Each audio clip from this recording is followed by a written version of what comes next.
नमस्कार, मैं चंद्रशेखर जोशी। देवभूमि टुडे में आपका स्वागत है। 15 फरवरी तक चंपावत को क्रिटिकल केयर ब्लॉक की सौगात मिल जाएगी। जिला प्रशासन और स्वास्थ्य विभाग का ये दावा है। क्या ऐसा संभव होगा?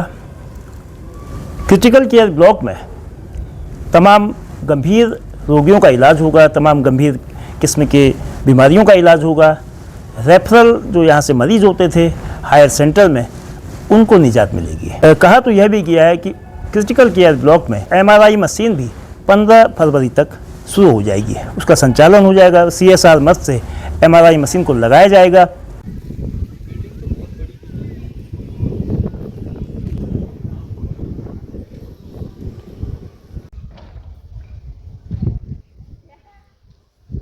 पंद्रह फरवरी के बाद ये देखा जाएगा कि इन दावों में कितनी सच्चाई थी, दावे कितने ज़मीन में तब्दील हुए, हकीकत में बदले। लेकिन बात क्रिटिकल केयर ब्लॉक से इतर उस इमारत की जो बच्चों के लिए है, पीडियाट्रिक इंटेंसिव केयर यूनिट है। ये इमारत है, फैब्रिकेटेड है। जो साइन बोर्ड लगा है उसके मुताबिक 15 अक्टूबर 2025 को इसका लोकार्पण हो चुका है। चंपावत के विधायक और उत्तराखंड के मुखिया पुष्कर सिंह धामी की तस्वीर और एक साइन बोर्ड है। 32 बेड का है, 32 बच्चों के लिए।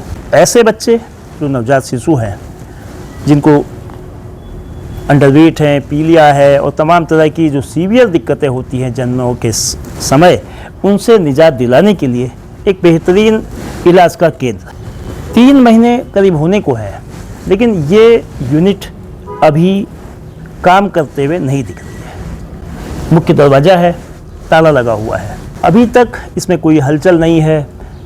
कहा यह भी जा रहा है कि जो वायरिंग है इस इमारत की वो ठीक ठाक नहीं है। अलबत्ता बिजली का कनेक्शन और तमाम चीज़ें हैं, लेकिन जो स्टाफ चाहिए, ट्रेंड स्टाफ चाहिए, जो बाल रोग विशेषज्ञ चाहिए, उनके सबऑर्डिनेट चाहिए, पैरामेडिकल स्टाफ चाहिए, इनकी भरपाई, इनकी तैनाती कब होगी?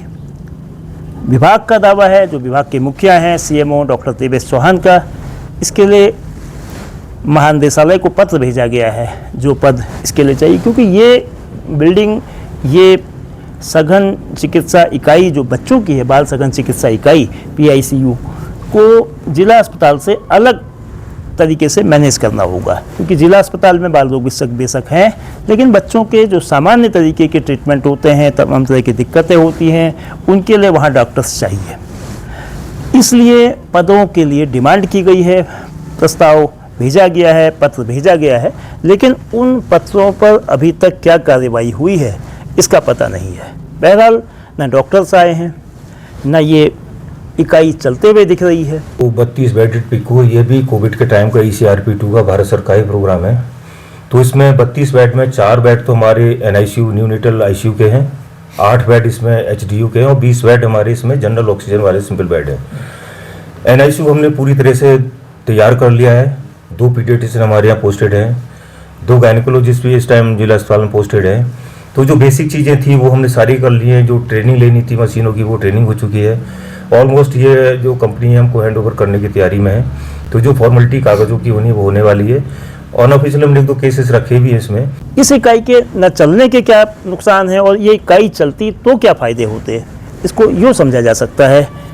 ज़्यादातर मामलों में नवजात शिशुओं को, ये प्रीमेच्योर डिलीवरी के बच्चे हैं, अंडरवेटेड बच्चे हैं, पीलिया है और अन्य सीवियर प्रॉब्लम्स जिन बच्चों को होती है, उन बच्चों को यहाँ अमूमन बड़ा ट्रीटमेंट नहीं मिल पाता है।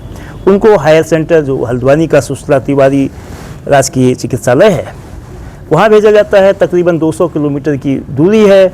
आने जाने में जो समस्याएं हैं वो तो है ही, जान का भी खतरा उसके साथ होता है। अगर ये चलता तो इन तमाम जो दिक्कतों से बच्चे, उनके पेरेंट्स और उनके परिवार के लोग बच सकते थे। ये इलाका VIP इलाका है, आदर्श ज़िला है, मुख्यमंत्री पुष्कर सिंह धामी का निर्वाचन क्षेत्र वाला ज़िला है। विकास के मॉडल की बात होती है, आदर्श ज़िले की बात होती है। प्रदेश में एक ऐसा मॉडल जो विकास पे तेज़ी से रफ्तार भर रहा है, तेज़ी से गगनचुंब आकाश को छू रहा है, ये दावे किए जाते हैं। और विकास में आदर्श स्वरूप में शिक्षा और स्वास्थ्य दो अहम पड़ाव होते हैं। स्वास्थ्य में उन बच्चों की हम बात कर रहे हैं जो भविष्य हैं, देश का भी, समाज का भी, परिवार का तो खैर है ही।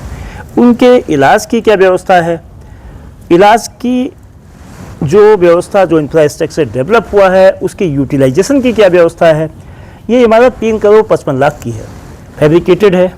आखिर इमारत बनने के बाद इमारत का उपयोग उस काम के लिए जिस काम के लिए वो है, बच्चों के ट्रीटमेंट के लिए, जो इंटेंसिव केयर इकाई के रूप में जो काम होना चाहिए वो क्यों नहीं हो रहा है, कब तक होगा।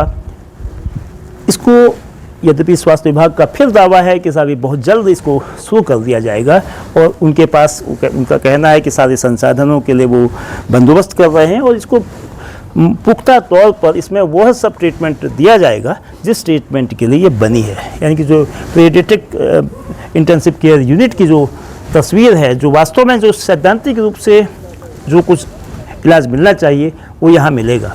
जो केसेस हमारे न्यू नेटल बच्चे होते हैं, जो प्री मैच्योर बच्चे होते हैं, जो उनको रेफ़र करना पड़ता है हल्द्वानी आगे कहीं, वो केसेस यहीं हो पाएंगे, क्योंकि जो मशीनरी हमको NICU में मिली है, जो इंफ्रास्ट्रक्चर मिला है, वो सब चीज़ बिल्कुल 100% बहुत सफिशिएंट है। और मैं विश्वास के साथ कह सकता हूँ कि आगे से आने वाले टाइम में जो बच्चे यहाँ से रेफ़र हो रहे हैं, लो बेड के बच्चे हैं, प्री मैच्योर बच्चे हैं, या सीजर अर्ली हो गया, प्री मैच्योर डिलीवरी हो गई, उसको हम सब यहीं पर ही ट्रीटमेंट कर पाएंगे। और इसमें हमारी ट्रेनिंग भी चालू हो रखी है। कुछ इसमें भी एक मैन पावर के अलग है, इनका स्टाफ अलग है। इसमें 4 बच्चों के डॉक्टर हैं, MBBS डॉक्टर हैं, और 4th क्लास के इस तरह PRD सब चीज़ है इसमें। तो इसका भी हमारी तरफ से महानिदेशालय को प्रस्ताव जा चुका है, क्योंकि हम केवल जिला अस्पताल के भरोसे इसको चला पाएंगे तो हमको वहाँ दिक्कत होगी, क्योंकि ऑलरेडी जिला अस्पताल में काफ़ी भीड़ रहती है, काफ़ी वहाँ भी चीज़ें ज़रूरत है। तो इसका स्टाफ अलग से मिल जाएगा तो और अच्छा रहेगा। लेकिन इस बीच हम लोग इसको जल्दी इसको हैंड ओवर करके इसको तैयार कर लिया है। 32 बेडेड PICU ऑलरेडी रेडी है, और विभाग को पता है ऑलरेडी इसका एक तरह से इनॉग्रेशन हो चुका है। बट चूँकि हमारे पास इसमें कुछ मशीनों की कमी थी, जो कि हमने NHM से पूरी कर ली हैं। चूँकि मैं समझता हूँ कि अगर किसी चीज़ को स्टार्ट करना है तो पूरी 100% तैयारी के साथ करना चाहिए। अगर हमने स्टार्ट कर दिया, अभी जो कुछ दिक्कत आती फिर ये गलत होता है हमारे लिए भी। तो अब हम इस स्टेज में आ रखे हैं कि हम बिल्कुल चला पाएंगे इसको। तो ऑलरेडी हम लोग इस स्टेज में इसको चला लेंगे। लेकिन एक VIP कंस्टिट्यूएंसी में, एक मॉडल ज़िले में ये तस्वीर आदर्श बिल्कुल नहीं कही जा सकती है। ये ठीक है कि चंपावत जिला मुख्यमंत्री पुष्कर सिंह धामी के चंपावत के विधायक बनने के बाद से, जब वो 3 जून 2022 को इस विधानसभा क्षेत्र का प्रतिनिधित्व विधानसभा में कर रहे हैं, काफ़ी चीज़ें सुधरी हैं। खुद जिला अस्पताल के इलाज की व्यवस्था में सुधार हुआ है, CT स्कैन मशीन लगी है, विशेषज्ञ डॉक्टरों की तैनाती में इजाफा हुआ है।